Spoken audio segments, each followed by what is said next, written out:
Puxa, galera, vem ver a pancada da fogueira, galera. A fogueira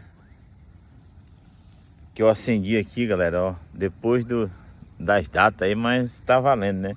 Que vale a intenção, né, minha galera? Então aqui, uma fogueirona acesa, eu vou mostrar pra vocês, né?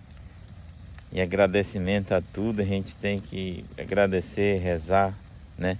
Comemorar esses dias maravilhosos, que é esses dias de fogueiras, né, galera? Olha só aí, a minha fogueira aí, a fogueira do Chico Nobre do Água aí, ó.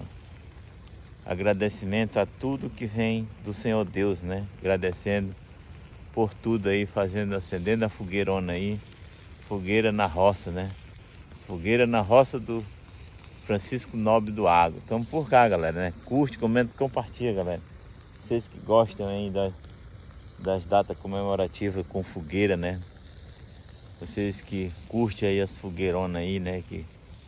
Do São João, do São Pedro, né? Então por cá, Santo Antônio, né? Então, galera, isso aqui é uma homenagem, né? Que a gente faz aí, primeiramente a Deus, né? Depois às outras coisas, né, galera?